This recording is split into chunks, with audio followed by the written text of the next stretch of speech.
Real estate agents learn everything about their clients, their financial capacity, their family situations, their reasons for moving, and their long-term plans. Wealthy clients trusted him with information about their businesses, their relationships, and their need for properties that provided specific types of privacy and security. Until he realized that some clients weren't looking for homes, they were shopping for locations where illegal activities could be conducted without attracting attention from neighbors or law enforcement. Welcome to Silent Heroes. Before we begin this powerful story of corruption discovered in unexpected places, tell me in the comments, what city are you watching from today? And if you believe stories like this deserve to be heard, hit that subscribe button. These stories matter. David Martinez had been operating Elite Properties International as a luxury real estate service for 12 years, specializing in high-end residential sales and investment properties for clients whose net worth exceeded $50 million and who demanded complete discretion in their real estate transactions and property management needs. At 42, David had built a reputation as one of the most trusted luxury real estate agents in Miami, known for his ability to facilitate complex international property purchases, his understanding of wealthy clients' privacy requirements, and his expertise in matching exclusive properties with buyers who valued security, location, and investment potential above all other considerations. David's client base included international business executives who needed properties in multiple countries for business operations that required secure meeting locations, entertainment industry celebrities who required homes that provided complete privacy from media attention and public scrutiny, and foreign investors who were using American real estate as a way to diversify their portfolios while maintaining discretion about their financial activities and business interests.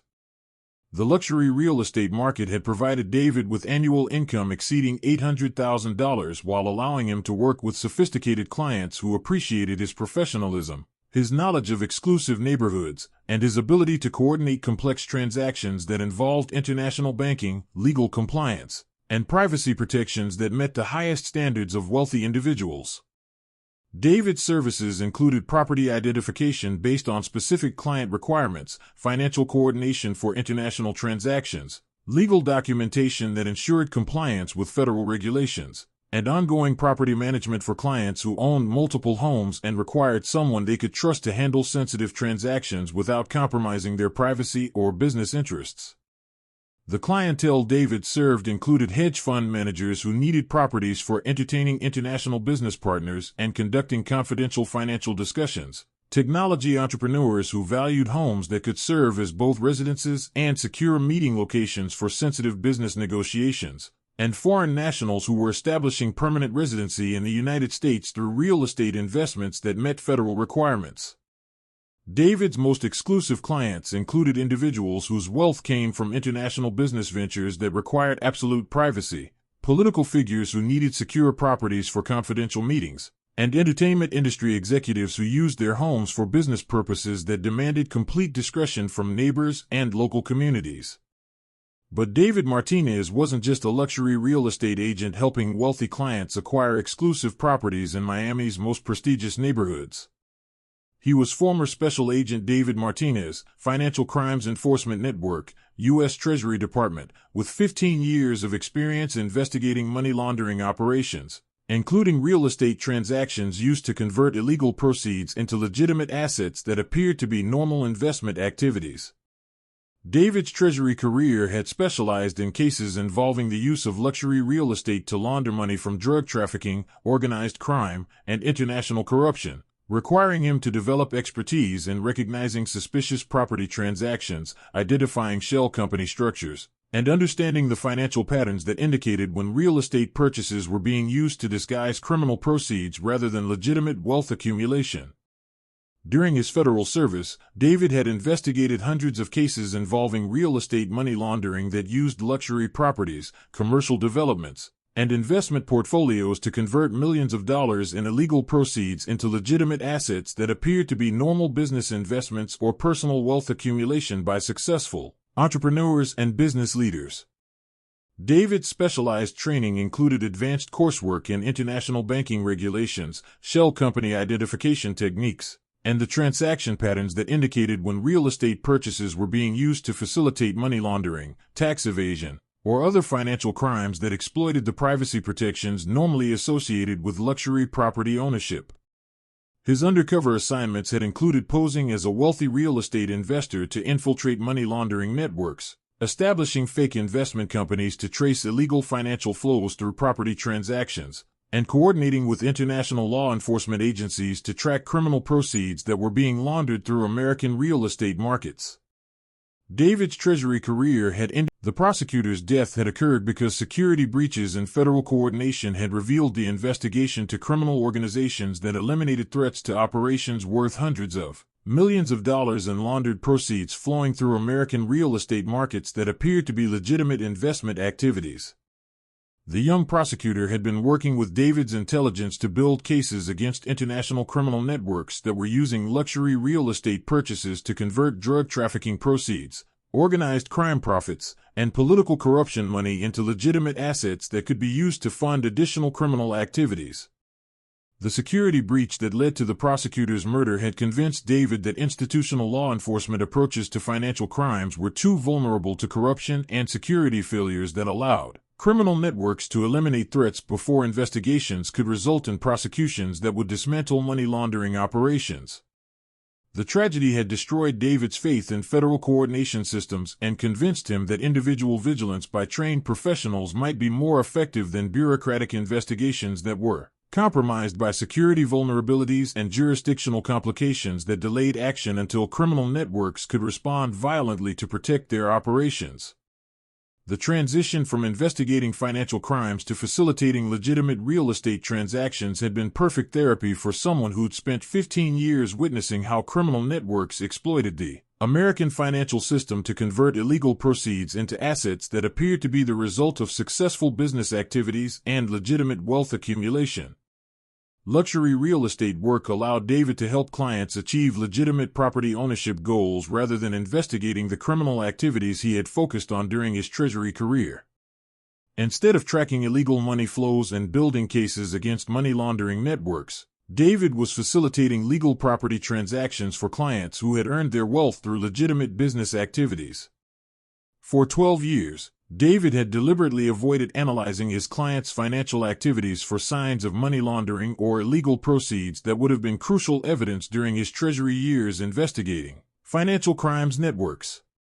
He developed professional blindness to warning signals that might indicate clients were using real estate transactions to launder criminal proceeds, focusing exclusively on legitimate property services rather than the investigative work that had once consumed his professional life. David had trained himself to see only successful clients pursuing legitimate property investments, international business activities that required privacy for competitive reasons, and the kind of wealth accumulation that resulted from legal business success rather than the behavioral indicators that might suggest involvement in criminal financial activities. His client interactions were designed to be purely real estate focused and professionally supportive, avoiding the kind of financial investigations or transaction analysis that might remind him of the federal enforcement work he'd left behind.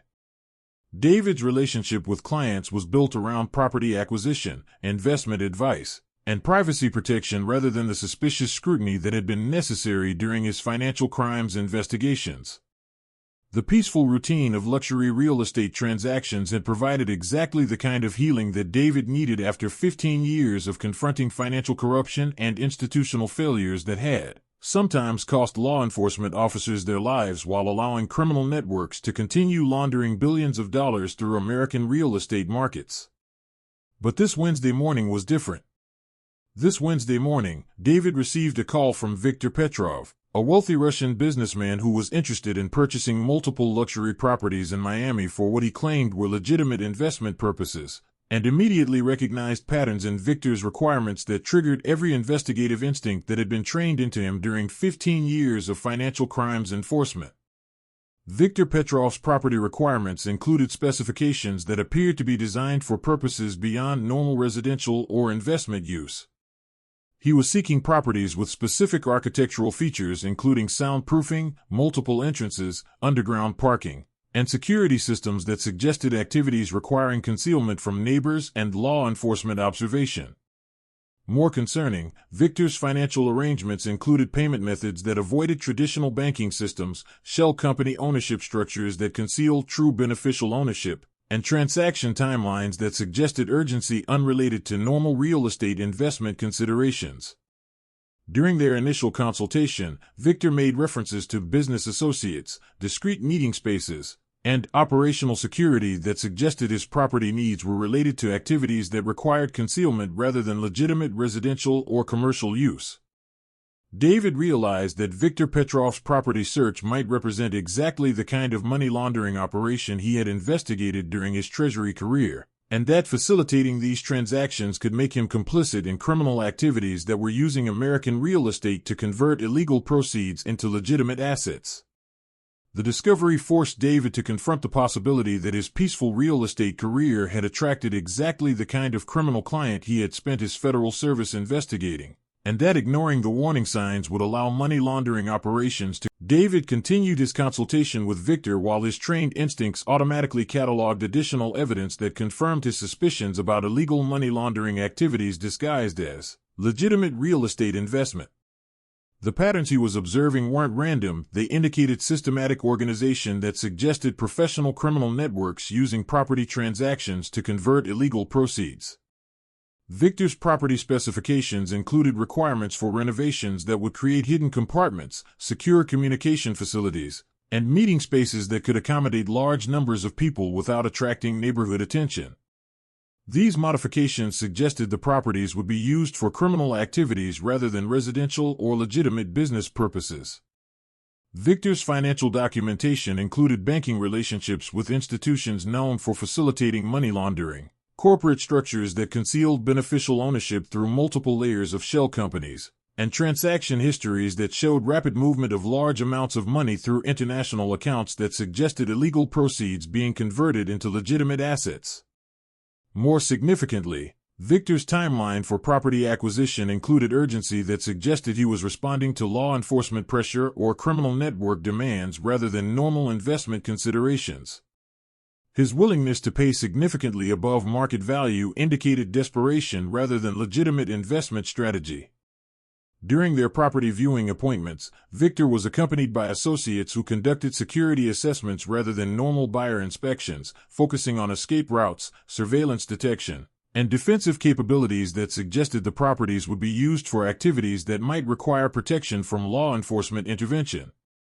Victor's communication methods included encrypted messaging systems, coded language for discussing property features, and coordination with associates who appeared to be conducting counter-surveillance during their meetings, indicating awareness that his activities might be monitored by federal agencies. David realized he was documenting evidence of a sophisticated money laundering operation that was using luxury real estate purchases to convert proceeds from international criminal activities into legitimate American assets while establishing operational bases for continued criminal activities. The criminal network appeared to be using Victor's Russian business connections to launder money from multiple sources including drug trafficking, human trafficking, and political corruption while establishing properties that could serve as coordination centers for additional criminal operations within the United States. David understood that his real estate expertise was being exploited by criminals who recognized that luxury property transactions provided excellent opportunities to convert large amounts of illegal proceeds into legitimate assets while avoiding the banking oversight that might detect traditional money laundering methods. Victor's property requirements also included proximity to international airports, access to private marinas, and locations that would facilitate movement of people and materials without attracting attention from neighbors or local law enforcement, suggesting the properties would support ongoing criminal operations rather than serving as normal residences or investments. During one of their property viewings, David overheard Victor discussing shipping schedules, product movement, and distribution networks with his associates, using language that clearly indicated ongoing criminal operations rather than legitimate business activities related to his claimed import-export business. Victor also mentioned coordination with partners in other cities and expansion opportunities that suggested his property acquisitions were part of a larger criminal network that was establishing operational bases throughout the United States using luxury real estate as cover for illegal activities. David realized that Victor's trust in his discretion as a luxury real estate agent had led him to become careless about concealing criminal activities that could result in federal charges, including money laundering, racketeering, and conspiracy violations that carried significant prison sentences. But David also understood that his continued access to Victor's criminal network required maintaining his cover as a real estate professional while gathering intelligence that could expose the full scope of money laundering operations that were affecting multiple cities and potentially financing international criminal activities. David faced a critical decision about whether to maintain his peaceful retirement from financial crimes enforcement or to risk his safety and career by returning to undercover work that could dismantle a criminal network but might also expose him to the same dangers that had convinced him to leave federal service 12 years earlier. The evidence he was gathering suggested that Viktor Petrov's network was connected to international criminal organizations that wouldn't hesitate to eliminate threats to operations that generated hundreds of millions of dollars in laundered proceeds through American real estate markets. David made a decision that would determine whether his 12 years of peaceful real estate work were permanently over or whether this discovery would force him to return to the dangerous world of financial crimes enforcement that had nearly cost him his life and had resulted in the murder of a colleague. Instead of withdrawing from Victor's property search and allowing federal agents to conduct traditional investigation that might take months to penetrate his money laundering network, David would use his position as Victor's trusted real estate agent to gather real-time intelligence that could expose the entire criminal operation before they could complete their property acquisitions and establish operational bases. Victor, David said while maintaining his professional real estate demeanor to avoid creating suspicion, I've been thinking about your specific property requirements, and I believe I can help you find exactly what you're looking for. I have access to exclusive properties that aren't listed publicly and owners who value discretion above market considerations. Victor's response confirmed that he understood David was offering to facilitate transactions that went beyond normal real estate services. His eyes showed interest and relief as he replied, David, I was hoping you might understand that serious international business requires properties that provide more than just luxury amenities. There are opportunities for agents who can facilitate acquisitions without unnecessary complications or documentation requirements. Over the next 2 weeks, while maintaining the appearance of normal luxury real estate services, David conducted what amounted to an undercover investigation that revealed the complete organizational structure of an international money laundering network that used American real estate to convert hundreds of millions of dollars in criminal proceeds into legitimate assets. Victor explained that his network provided investment opportunities for international businessmen who needed to convert various types of income into American real estate without triggering banking oversight or government attention. The clients included Russian oligarchs avoiding sanctions, drug trafficking organizations converting proceeds, and political figures laundering corruption money. The financial structure of the operation involved cryptocurrency conversion, offshore banking coordination, and shell company networks that moved money through multiple jurisdictions before using it to purchase American luxury real estate that appeared to be legitimate investment activity by wealthy foreign nationals. Victor also revealed that the network had corrupted real estate professionals, banking officials, and government employees who facilitated transactions by providing false documentation, avoiding reporting requirements, and expediting approvals that would normally trigger federal oversight of large international real estate purchases. David's undercover intelligence gathering revealed that the money laundering network extended far beyond individual property purchases to include systematic corruption of American real estate markets that affected billions of dollars in transactions while funding international criminal activities including human trafficking and political corruption. The scope of the operation included coordination with criminal organizations in multiple countries that generated illegal proceeds while using American real estate as the preferred method for converting criminal money into legitimate assets that could be used to fund additional criminal activities or provide safe haven assets for criminal leaders. But David's undercover work also attracted attention from security personnel within Victor's network who were trained to identify potential law enforcement surveillance and eliminate threats to operations that generated massive profits for international criminal organizations that had eliminated federal agents in other countries. During his final property viewing with Victor, David noticed that he was being observed by individuals who weren't interested in real estate but were conducting systematic surveillance of his activities and communications to determine whether he posed a threat to criminal operations. David realized that his Treasury background might have been discovered through the same kind of security investigations that sophisticated criminal networks use to protect themselves from law enforcement infiltration, and that the next several hours would determine whether his intelligence reached federal agents safely or whether he would become another casualty in a financial crimes war that had followed him from federal service into civilian retirement. David activated emergency communication protocols he hadn't used since his Treasury resignation, contacting specialized financial crimes units that were trained to handle intelligence about international money laundering networks while ensuring that his cover wouldn't be compromised by premature enforcement actions. Agent Collins, this is David Martinez, former FinCEN. I have eyes on systematic real estate money laundering network involving Russian criminal proceeds, shell company structures, and corrupted transaction processes. Immediate federal response required before network discovers infiltration.